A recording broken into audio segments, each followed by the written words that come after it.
Welcome to the Improv Summit. As always, I'm your host, Spencer, and with me today, I have a very special guest. I always say that, and I was told that I shouldn't say that I always say it because then it doesn't feel as special. But in this case, it is special because Adario and I go way back to a long several months of putting on the same show that ended up selling out after a while. I think we had a couple of Oh, sold out runs. yes. Oh, we did But sell out.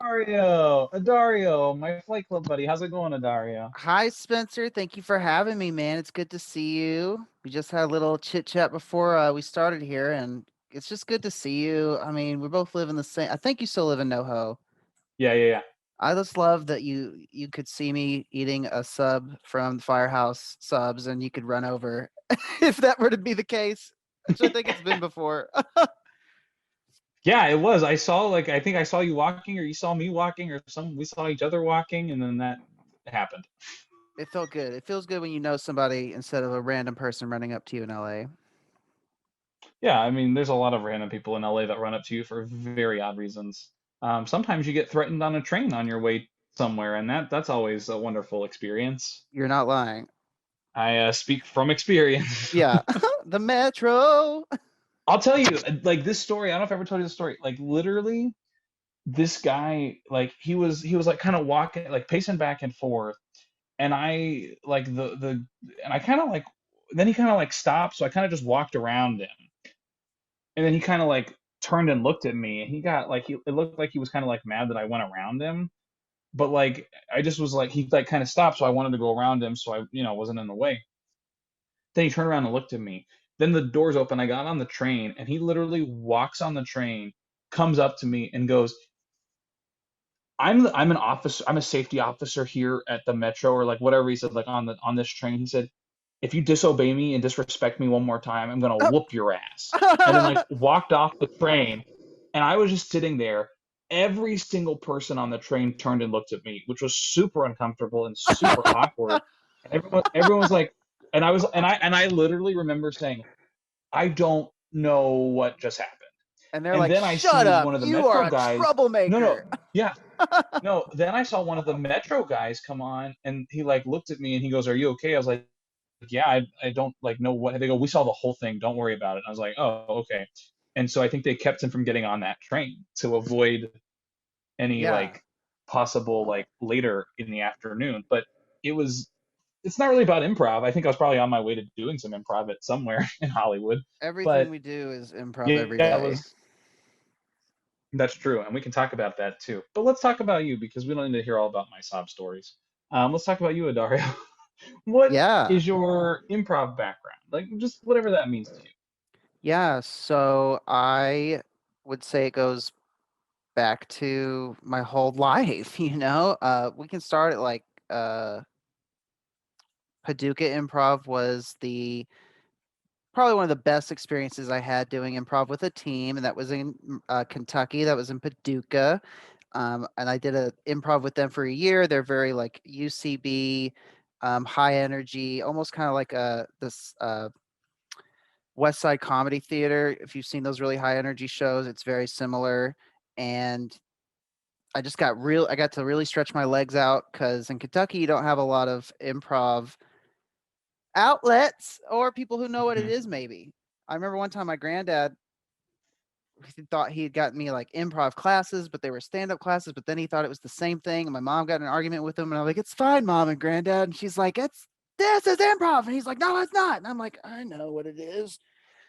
But basically I did that for a year and then moved to California and I started doing improv at IO West. I started doing the improv jam there like every week with just a bunch of strangers and a really good team who knew what they were doing. And I made friends with them and started networking. So I started taking some classes there. And then Second City gave me an internship. And I went through Mhm. the conservatory, with you. You also went to Second City with me. And that was Mhm. awesome.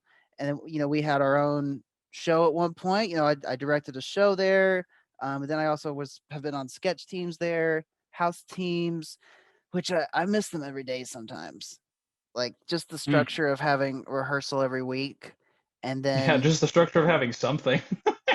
exactly, and they're really funny friends, and you're getting to kind of like go to Hollywood for a bit. You feel like I'm immersed in my art, and then you get to do the show in front of the audiences. So I may have Mm. rambled this question along into a different Oh, it's territory, great. but uh, I recently I did good groundlings. I actually started groundlings level one basic when the pandemic was happening, so Mm. that we had to stop class, and then they gave me a credit so that I could choose to do it again if I wanted, and I did, but I did it virtually through Zoom. So that was a different experience because improv's really like in person. Let's read each other quickly. Let's Yeah. heighten. Let's listen again. Let's throw this back out. Let's pick up, bam, bam, bam, bam.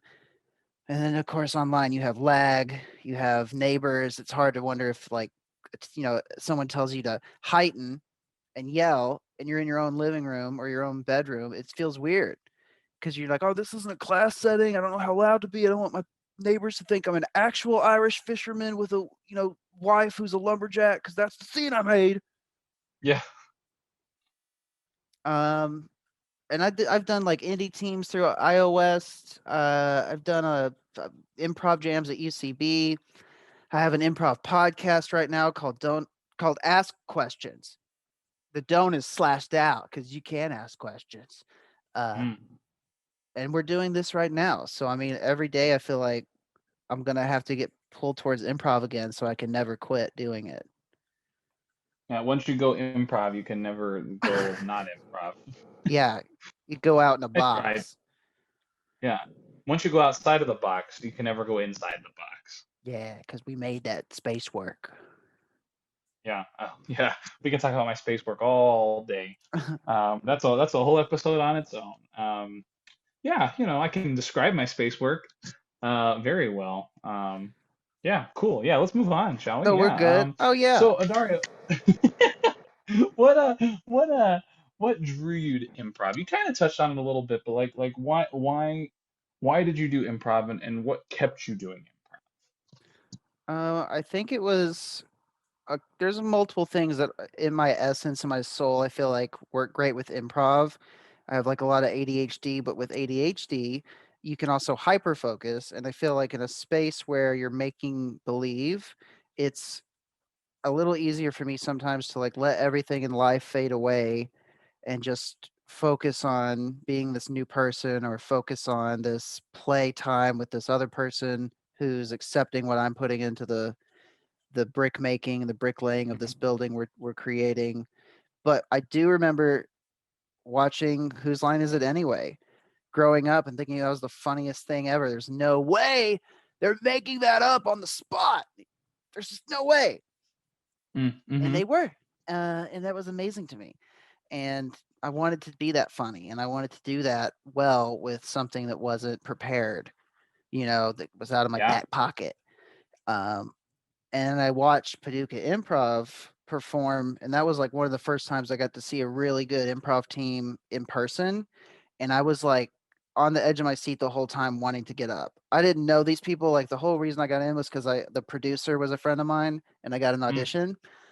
But I just remember thinking like, oh, that's of course I could do that. Of course that's a fun short form game. Not that I knew what short form or any of that was, but I knew that I recognized some of these games from watching them on Whose Line, Yeah. and that Sure. I just felt like that was something I would fit really well with. And then we've had great first shows, and people have kept encouraging me, and I think that's a big part of why I keep doing it is because they've yes anded me being on stage for them. Yeah, that's great. I actually want to touch on the games a little bit. One thing I noticed is that everyone has their own style, their own flavor of improv, and you can tell a lot about that by what games people like to play. No, but are there? We talked a little about short form games. You kind of like brought that up, but are there any games that you like before performance to do as a warm up, or if you're doing a short form game like some of the lower classes like a city or comedy sports that you like playing for a performance? So warming up, we almost always want to play uh five or like five things, and there's Yeah. different versions of that, but just to It's just such a simple game where you just have to just name me five of this criteria. You know, name me five made up dish soaps. Like that's such a Mhm. fun category. And then you just get your brain thinking outside the box, but also within a realm of dish soaps or branding, or maybe that leads into you know, like penguins, because Dawn penguins, and you start like branching off from ideas. So it's a really good warm up. And then Yeah, I love things that for one. And it's also I've mentioned this before, but like I feel like people want to think too hard with that game. Like mm-hmm. people will say like give me types of cars, and I'll just go a big car, a small car, a fake car, a real car, my car. Like that's five Right. types of cars. But I think people are so like they want to like get the quote unquote right five answers. So Mm-hmm. it's like with that game, like truly just say the first five things that come to mind. Even if it's Yes. like name five painters. Macaroni and cheese. Yeah, okay, great. That's the painter, macaroni and cheese, right? Like whatever. It literally doesn't matter. Yeah, Bernie McDonald, uh, Michelangelino. Well, Michelangelo Tower of Pizza. yeah, he was a contemporary modernist and Yeah, right. a Presbyterian. Leonardo da Fettuccine Yeah, the fettuccine. He was contemporary fettuccine Alfredo or artist. Leonardo da Vincenzo. Yeah, so that's a really fun game because it's so simple and everyone can play it easily and quickly. Um, I I know you were saying short form, but which this is a short form game, but it's not something you'd probably do for warm ups too often. Mm, My favorite one is probably the dating game. mm, It's just I feel like it gives everybody an opportunity to really like shine and be funny and also like take questions from the audience as a character, and it always ends up as like a real good crowd pleaser if you guys do it right. mm. Yeah, that's always a fun one, especially because you can play with if it's three people, three objects, like you can like it could be like searching for your best friend. Like there's a lot of different ways to You can approach that. host, you can be the have you ever been in an improv team or setting and like everyone's passing the buck, they're like, "Can you intro us, Spencer?" Like they come up to you like, "Hey, can Yeah, you intro us? Can you say the last hey, will you say the blackout? I gotta yeah. go. I got my valet is it's gone." I will say, dating game is so interesting because a lot of times when you throw in pop culture references, like it's like if it's pretty obvious, you expect people to know. But I also remember we were doing one, and the third person was Helmuth from Buffy the Vampire Slayer, Oh yeah, I'd mess that and up. and like they kept doing it. It's like, ah, you're a vampire, and they were like, ah, and like they were trying to get me to say Helmuth from Buffy, and at the end they're like, it was Helmuth from Buffy, and I was like, I've never seen that show. I would never get this reference. Right. And then there was also like a 30 Rock character, and it was like something about like cats, and I'll be honest, I haven't seen 30 Rock, so I was like, I have no idea who this. Right. But it's like I guess it's like those are like pop culture references that you kind of expect people to know because they're such big shows. But that's where it's like with dating game, it's so much fun, but also you really have to know your audience for the person who's guessing what people Right. are. Like like quick. Hey, I know you're guessing. We're gonna get like a TV show. What are some of the TV shows you watch, or like what genres do you Mhm. usually watch? Because I would never say that I watch like drama or like whatever Buffy is. I don't watch like teen drama. So I would if you and it's also interesting because you get suggestions from the audience, so you have to also be cautious of that. But yeah, it's a great game because when I get it right, it's so Mhm. satisfying. But when I don't get it right and I'm so close, it's like it's and like one time I got them all right, and like one time it was like I said she was an axe, and I said hatchet, and I said hatchet, and the audience was like, "Yeah, we'll give it to you." I was like, "You expect me Oh, to just get axe?" yeah. I don't have to get the it's the same object. It's the same Like thing. so, I said, and I don't know why I said hatchet over axe, but whatever. You like the extra That was the story. syllables. Yeah, I thought I was like, oh, the audience is gonna like be real like philosophical on me, so it's gonna be a hatchet for sure. Sometimes the audience is happier when you do lose and when you do Oh yeah. don't get it. Well, then one time like the character was a substitute teacher, and the first line he said was like, he's like, yeah, sometimes I teach kids when the teacher can't be there. It's like, oh, you're a substitute teacher. Like That's I pretty knew funny that one. though. But it is also like, see, now I'm like, we could talk about this all day, but it's like the guesser knows like the person I'm going to choose is the person that I'm not certain I know, Mm-hmm. because you're gonna guess like, oh, I know I don't want the substitute teacher. I don't want to deal with kids. And then you're like, oh, I don't want the hatchet or the axe because I just don't really need that. But what I do want is the I'm not a big fan of garlic, so it might work Yeah. out, make like a pun Right. or something. And I would have never guessed Helmus, so I just to this day I'll be like, I will, if you give me a Buffy the Vampire Slayer reference, I will never get it. Right. Well, don't give me any specifics from anything that character based, like I don't Yeah. know any of the characters in Buffy. But if you were like to say the Simpsons, at least I could assume most people know the Simpsons. Well, it's like even like with Buffy, it's like just make it like like it's that's the thing is like also it's like okay Buffy, great. Buffy, what is her occupation? Vampire Slayer, great. You're a vampire slayer, right? As opposed to Buffy the Vampire Slayer. And you have a And it could be hatchet that is also an axe, and you have to get that across. right, Okay. correct. But it's Go. it's also like with the Vampire Slayer, it's like okay, you're a Vampire Slayer. It's like okay, great, they're a Vampire Slayer. Do you know which Vampire Slayer they are? And you can do it as like for a bonus point for the person guessing. Right. So I think That's a that's smarter also a way. way. That's also a way to play it because if you get Vampire Slayer, great, you got it. It's satisfying. But if you get that it's Buffy, even better. Yeah. But Well, I that's don't what mean I to say. interrupt your flow of questions, but I don't know if you've ever watched Drag Race. Off and on, I've been told I should just like live for it. But There are, a lot of seasons, but they often have challenges, which you can leave that season because you don't win the challenge and then you do poorly at the end facing off against another dancing queen. hmm Well, a lot of these seasons, there's almost always an episode where they make them do either stand up or actually improv. And they talk about how oh yes wow, and is they're like, do you have any improv experience? They're like, yes and they're like, oh, I think okay. it'd be more like yas and Yeah, they do say yes, some of them, but it's honestly hard to watch a little bit because like they are aren't not good at it. studying improv like we are, but we Yeah, also can't be in heels and be a woman and have this character and then do improv that we're not good at.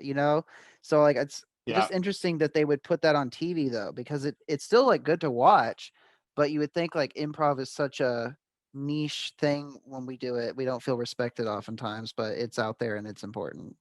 Yeah. I think it kind of leads into the idea that everyone has their own level of comfort with improv and everyone has their own level of improv, and I feel like in a way like it's great to like kind of have people push people to do it, but I Right. also think that forcing people to do it is another Right. tricky situation because some people just don't want to do it, and that's fine. I do think it's important. Sorry, I'm like adjusting, I'm sitting on a pillow and so I'm There's adjusting an it. earthquake. So yeah. Well, there was like last week there was, and I Yeah, I apparently was sleeping through it. I slept through it. I like woke up at the very end. I literally woke up and I was like, I gotta pee. Is there an earthquake? Yeah, you and me are on the phone. You're like, hey, did you just sleep through an earthquake? I don't know. Me neither. Bye. Because I wasn't sure, and so I got the obligatory like Facebook post. People were like, oh, it happened, earthquake, and I was like, oh, so it wasn't. One day we'll check our phones before anything else, and they'll be like, the big one happened. And we'll be like, what? And then outside is a Is that chasm. is that why I'm outside now? I didn't Is even that why I'm notice. outside? I thought I had a condo that did that. Oh. Oh, that's just the terrifying thing that I think of is like it's just like it happening, and I'm just like, oh, I Eh. did it. I was in the shower one day when it was happening, and I was like, what do I do? Do I just like finish my shower or like what? The shower will turn into poison in an earthquake, so you'll I need to stayed in. turn. I finished the shower. I was like, screw it. Right. If I'm going to die, I gotta smell good for the 'Cause coroner. I was like, what do I do? I put on clothes. My mom goes, just run out with a towel on. I was like, you're Just run asking a out of lot your for me. building in Los Angeles. Look as crazy as Yeah. possible. Don't bring your ID. So I guess that's like earthquake improv. You Yeah. figure it out on the fly as you go. That's earthquake improv. Earthquake Hey, we're improv. the ground Uh, shakers. I just need a suggestion of any kind of seismic activity at all. an earthquake. Okay, okay. We feel the earth move under our feet, and we feel the sky tumbling down, just like Ooh, old Carol aftershock. King says. It'll Did be we just shocking after we do it. what's funny is I feel like this is how improv teams are made sometimes. Like just two guys think they're really funny and they're like, we're just a team, which I'm not That's knocking them. usually Yeah, usually that's what it is. A lot of it's pun. I gotta be honest. I love like the pun names of teams. They're like wonderful. One time we were trying to think of a team name for this indie team we were making at the clubhouse, and we were sitting around. We were like, "No, that's not a good. What about this? What about that?" We're like, "No, no." Me and this guy were scratching our faces, and all of a sudden, this girl who was going to be on the team, she looks up because her friend walked up, and she goes, "This bitch," and then me and the guy looked at each other like, "Oh, this bitch." That was how Mine though. that team was made. It was so funny. It's so funny. We were talking a little bit earlier about like pandemic and like how pandemic has affected us. I had actually auditioned for a live stream improv show that was going to happen, and then it was like a paid improv show, and I was like I would get paid to improv, and I booked it, and I Yes. was like I'm gonna get paid to improv. This is so exciting, and this was Yes. like right at the beginning of Burn pandemic, and some so they were going bridges. so so they were going to so they were going to live stream it. We were all going to like kind of be following proper protocol for COVID, like masks and all this stuff, except for the performances. We take masks off, everything. Never ended up happening. It was on a hiatus in March, Okay. and it has not been off of hiatus, and it's not. I don't know if it's No. ever going to happen, which is a bummer because I could have. I was. I will just say I got hired to be paid to Yeah. improvise. So I am a It's fun. professional improviser now. Yeah, pretty No, much. but the team name was tentatively called 6 Feet Apart, Oh. which I think Ooh. is yeah, which I was like that makes a lot of sense. But I was like thinking about pandemic like names like we're quarantined, Oh like no, that's I gonna hate be it. like that's one, or it's like pandemic monium, like It's there's like, gonna be why a lot aren't of you like indoors? It's like, why yeah, aren't you we're doing something we're else? we're we're no outdoors allowed, right? Like there's gonna be all these like teams that are related to the pandemic. Just like there's all like the TikToks with the baby names Oh my where god. it's like is it oh gosh, I can't remember any of them. Uh Pickpocket, TikTok it. That's a I can't even team. think of any of the character of the names, but like oh, it's like someone, it's like the less than sign, and then it's ER or TER, and someone goes, I don't even, what is this name? And they go, it's Lester, and they go, that's not even a letter. But like, I don't remember what TikTok it is, and I feel bad, but she's got like 100,000 followers. She'll be all right. do But you do you think about how many improvisers in this town must have lost their means of work when the pandemic happened? oh yeah. Hmm. Not that everybody didn't, but I think I speak for improvisers specifically because you're not an improviser full time. You know what I mean? Like you try to be, but you have to do something else Well, I think it's to pay the also bills. even yeah, and it's also like even without the bills, it's like I feel like to be an improviser, I have to perform on a stage. And like what's interesting is like Zoom stages are fine, Yeah. but they really, there's something that's missing. I think there's some great things that you get from Zoom improv that you don't necessarily get from in person, which is improvising with people around the world and having access to different teachers. But I think there is, like you were saying before, there's like this connection, Yeah. like physical space and being close to people where you like feel people's breaths and you like engage in their energy, and that's what I feel like I miss from Zoom shows. So it almost feels like even with improvisers, like losing paid work, it's also losing the craft almost Right. in a way, which is It's kind up of a to bummer. them But soon, though to we'll be keep it back up. soon. It's important for you as an improviser, even if you're not doing anything with teams and stuff. But like you have to keep it up in your mind by yourself. Yeah. Sometimes you have to just improvise in the shower, Hmm. and those connections you're talking about when they're in person. I think audiences are amazed because you're making such immediate choices. That's what's amazing about improv that they don't get is that you're Yeah. not bogged down by doubt. You're not bogged down by distrust of this other improviser. You're like, this is where my brain went, and you're like, this is that is kind of on track, you know. That's within the realm. So this is where mine went. And when you do that so fast in person, if people are paying attention, they're just like, "Oh, what the? Oh my god. Okay, wait a minute. I want a suggestion." I said I want the suggestion. Right. Yeah, exactly. And I think there's something also you brought up about like, continually working the craft, right? If you don't if you don't lose it, you use it. No, if you don't use it, you lose it. That's what it is. If you don't use it, you lose it, right? And so I think there's interesting things with that because I know that too much is also another, can be a potential issue because I've had that issue Yes. where I've had burnout, essentially like improv burnout, because at one point I was taking, I think like this was like during like grad review. I think I was taking grad review one, musical review two, a class at UCB, and a class at comedy sports, I think. I was taking Yeah. like 4 or 5 classes a week.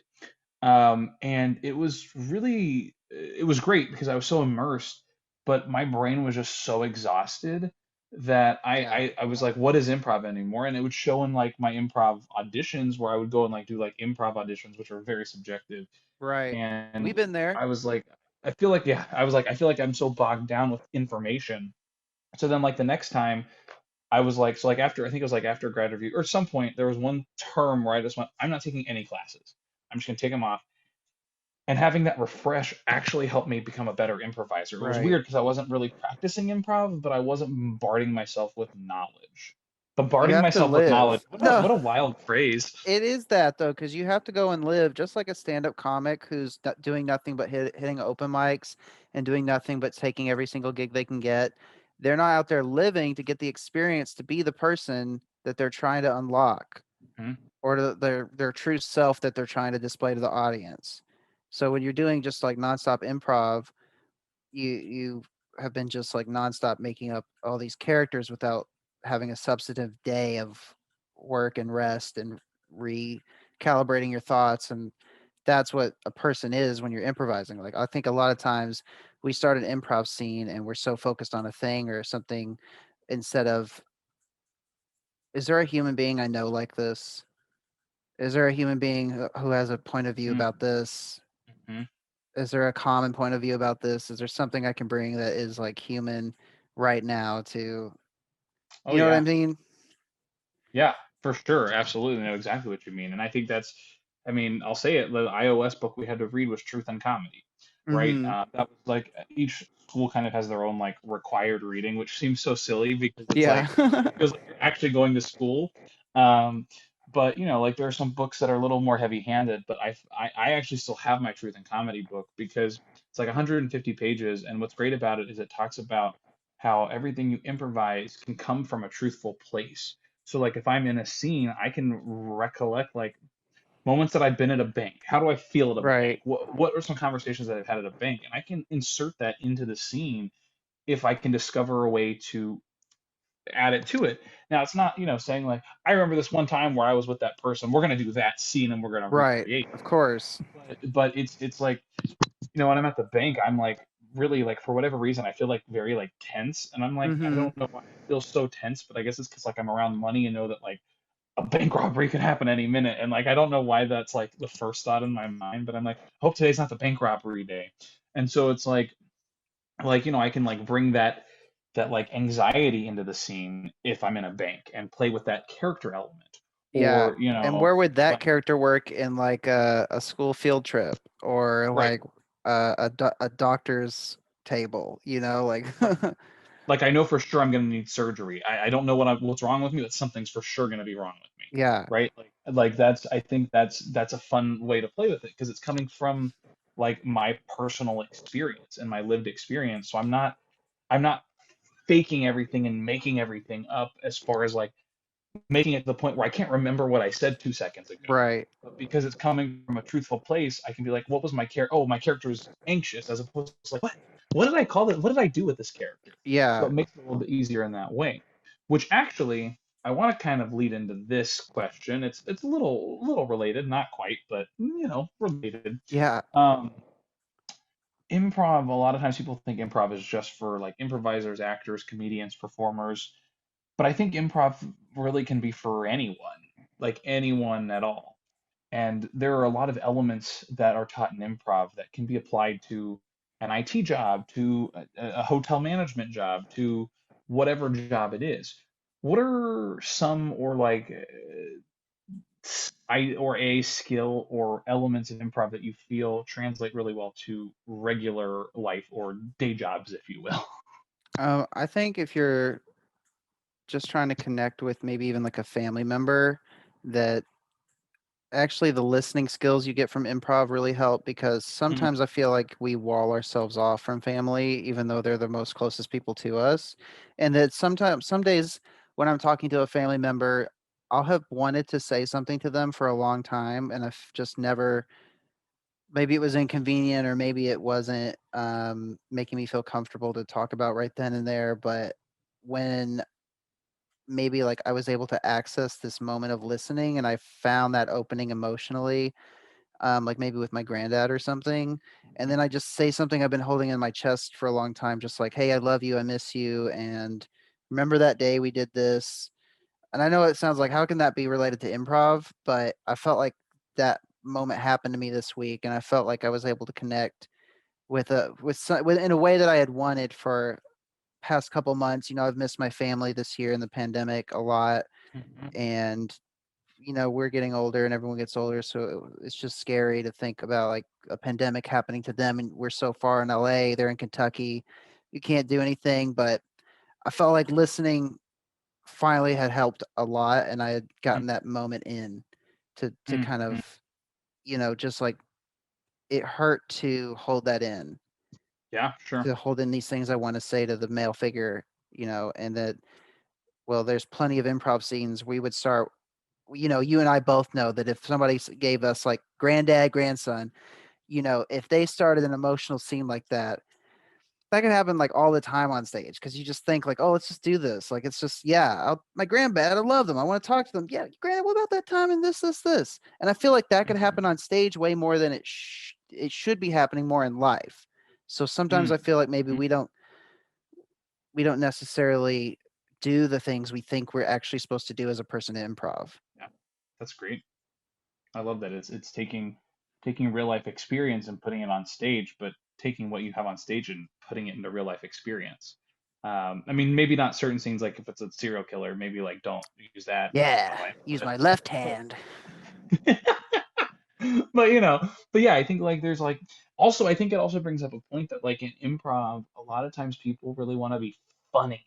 Like they Right. want like everything has to be funny, it has to be a joke or a punchline when there are really sincere scenes that have been some of the funniest scenes I have ever seen Yes. because the two performers are so into the scene and it's Mhm. so endearing and then like something funny is said or something slips Yeah. and it becomes like this like lovable laughable moment because More it also real. shows the humanity. Yeah, it shows that like this is how I like I'm like I can relate to this because this is how I feel when I'm around certain people or like and like we have those jokes, but like if everything's just like, oh, look at me, I'm a funny improviser, it sometimes doesn't feel as realistic. It might be Yeah. funny, but it doesn't feel as realistic. It's discovering those moments and like if you have a scene that's not funny, it's not funny and that's okay.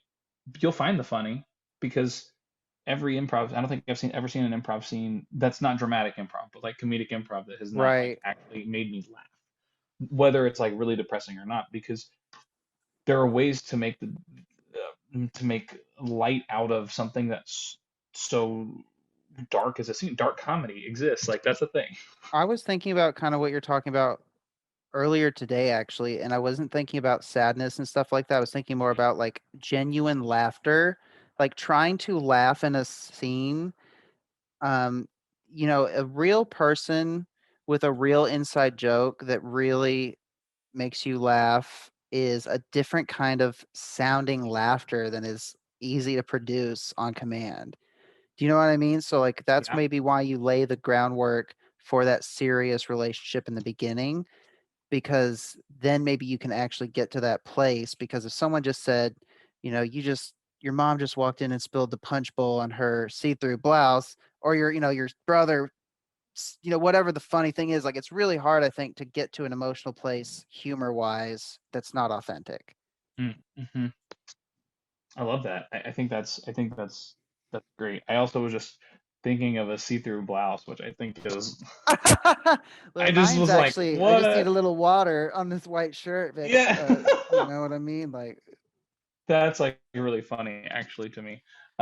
Just oh, that and image of like spilling something on a see-through blouse might actually cover it up. Like that's right, what like the funny thing. or So that shows like a inherently is tattoo. just funny. Yeah, right? So that's inherently funny. And to answer your question more basically, like I think it helps with my customer service job because you never know what someone's going to say to you, and improv helps at least give you a bearing for insane realities because Yeah, sometimes that is what comes over the phone. you're ready So for any response. right, and I think it's helped me with like dancing and fighting. Not that I'm like fighting Ah, people, not that I'm like this is from my improv skills, buddy. You know what I right. mean? Yeah. Yeah. Oh But yeah. improv making you listen, it also makes me personally, one thing I think I do well is like try to suck in eye contact because you need to look and be like connected to your all your Mhm, partners on the mhm. stage, you know? Yeah. So if you're at work and you're at a busy job, I think like that is one skill you'll take is like that eye contact, that listening, and then making the choice afterwards. Yeah, that's great. I love that. Um, so I just want to quickly ask if you have anything you want to plug or pitch, social media plugs, pitches, any shows, anything you want to plug or pitch. Now's the time to do so. Yeah, just my Instagram, Adario1, and also my podcast, improv podcast called Ask Questions on Spotify and various other platforms. We basically do a fake interview, kind of NPR interview style, but the person getting interviewed is given their profession at the very beginning of it, and then they have to make up a character for answering all the questions from there on out. That's awesome. It's like literally like the game expert, but like It is. more. It's expert in a podcast. Yeah, that's awesome. I And we love have it. guests, so maybe one day we can have you on there. Whoop, whoop, whoop, Yeah, maybe one day. No pressure. whoop. Yeah. Just do a crossover with my with my theme park podcast somehow. Yeah, we'll have to do that. I mean, we got to get the numbers up, baby. Yeah, I mean, we have to also. Anyways, it's podcasts, unless you're like a big old celebrity, maybe you're not reaching the millions of listeners. No, but it's good to do during this time, and it keeps me sharp. Yeah, and it's something that I've acquired that skill now that I feel like I can take with me, like even after pandemic, I can still do a podcast. It's not like that'll go away. Right. Oh yeah. Equipment will still be there. And we will too. Yeah, yeah. Whew, here's hoping. Uh, hoping the apocalypse doesn't happen. Anyway, so I have one final question for you, which is one of the reasons why I'm doing this improv summit, right? I before like when I was taking acting classes before, I'd have people come up to me during class or like after class and say, Spencer, you do a lot of improv. Where should I take improv? And uh, it's such a hard question for me to answer because I'm like, what do you want from yeah. improv? Like I don't like I could literally tell you somewhere to go, but that might not be the right fit for that person who's asking. So if someone came up to you and asked you that question, like where should I take improv? What would be one piece of advice or one tip that you'd give someone to help them start their improv journey? Great question. I would say first Google what improv is, and then Yeah, maybe sure. watch a few videos on YouTube to see if you find it funny and interesting and you want to do it. And then Second City, I think, is a fantastic place. I feel like there's always cheap, affordable classes if you don't want to do a full program somewhere.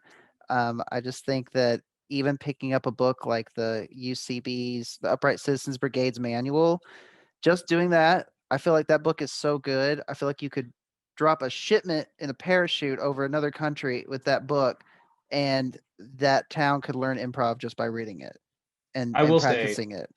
it's a great book, but it is very dense. So you have to be It like ready is. for that book. You definitely have to be ready for that book. Not maybe a beginner. That's But more I like will you're say dedicated. off of that, I was actually gifted How to Be the Greatest Improviser on Earth, written by Will Hines, who teaches a lot at UCB as well as some other places. And I felt like it was the beginner's version of what UCB's manual is. So it's like a nice companion book. Mm-hmm. But it's like read that first because it really breaks down a lot of like, okay, here's a thing that this is what I mean by that thing. Here's a scenario. Let's act it out, and then you take that and you can dive into something like the UCB manual, which kind of dives deeper into these concepts. in a more dense way, but is also packed with information. And then you could also read something like Truth and Comedy, which kind of is more of a philosophical like way to improvise because it's coming through truth as opposed to like yes and is the way to do it. And then when you listen to the person, then you respond to what they're saying. It's like Yeah, more of a of an abstract way of doing it. it's not so binary. It's not like, okay, well, Right. you've done that step. I suppose I'll do my funny step, and here it goes. Yeah, It you're was now flawless. semi. You passed the semi-funny improviser quiz test. Now you're going into the more than semi. Like, there's no like real like steps to be like to being a better and better other than doing it. I think And like you said, like, one more step, sorry to interrupt you, is no, to yeah, go for it. ask yourself like why you want to be good at improv. Mm-hmm. You know, like why do you want to be ready and alert for anything? What is that? Why is Yeah, that important to you at all? And what are you going to do with it to help people? that's great. What does a selfish improviser get? I You mean, they know, get all the jokes that they think are funny out. yeah, and they don't hear anybody.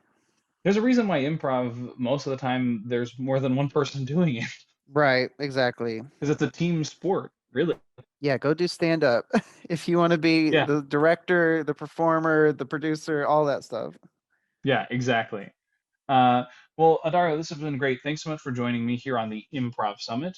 I did say that was the last question I had for you, but as always, I'm a big old liar. And Yes, so you the do last lie. question I actually have for you, we go way back with my history of lying. I have a whole book on it. You can check it out on Amazon now. It's called The History of Lying. Just kidding, that was a lie. That was a lie. Um, you'll never know if I'm telling the truth anymore. But the next question I have for you is, we've been talking a lot about improv, blah blah blah blah blah. Would you like to do some improv? Yeah, let's do a little bit. The location is birthday party. Thank you, birthday Hey. party. Oh yeah, thank you, birthday party. Hey, Melvin. It's great to see you. Thank you so much for coming to my birthday party, buddy. Oh, God, Oh he's so yeah, big. yeah, Oh. sure, definitely. It's my birthday. My friend It is. Melvin came. He's gonna sing along because it's a karaoke. Oh, it's karaoke. Come on, it's a karaoke. You called me your friend. Oh, come on, man. It's so awesome, man. I mean, this is my 17th birthday. You know what that means? Means I'm you're gonna 17. a car. Oh, that's cool. That's It's so that's really cool, cool. man. My mom said that if I don't get in trouble all year when I'm 16, that when I'm 17, I get a car, baby. And this is gonna go on the TikTok. Come on, Melvin, get in here. Damn, that was sweet. That's awesome, man. Yo, what are Yeah. you doing, man? You look like you've been working out or something, or sweating. You're Uh, sweaty. yeah. Yeah. I'm really nervous around people. There's a lot of people here. You're really popular. Melvin, I told you at the Dungeons and Dragons meeting, man. I don't care if you're not a jock. My friends are my friends. Okay? You belong here. I know my family's intimidating. They all work out. All they do is lift huge muscles, but man, you're fine. If anything, just let us know if you need something lifted. Yeah. Okay. Okay. Um. Yeah. I think I should leave. No, no, please, Melvin, don't leave. Look, I know my brothers threw you in the pool. Okay, I'm so sorry. They told me about that. They were bragging about it like idiots. I told them to never touch you again, man. Okay? I was totally wrong of them. There's nothing you did wrong. Okay. Thanks. Thanks. I appreciate the vote of confidence. I appreciate you backing me up on that. Uh, Anytime, man. Hey, did you bring Pokemon Go? yeah. I mean, it's on my phone. I brought my phone. Oh crap! You brought Pokemon Go to my birthday party. Ooh, we're gonna catch Bacardi. I don't know. Let's make a Bacardi mon. You know what I'm saying? Like something that rhymes. I mean, there's already like 800 Pokemon.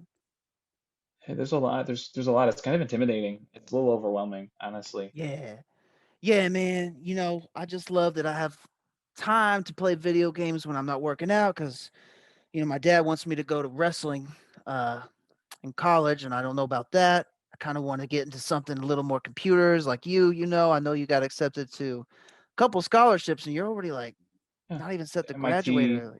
Brown, Yeah, what? Yale. Brown? That's an amazing college. Oh, oh, oh, oh. Come Yeah, on, man. I mean, it's really overwhelming the choices. It's a lot to take in as far as where I want to go. I mean, your parents supportive? I mean, like I know that's expensive and you guys might have trouble paying for that, but I mean, you yourself are amazing, you know? Like I don't know. I didn't think about the whole tuition thing.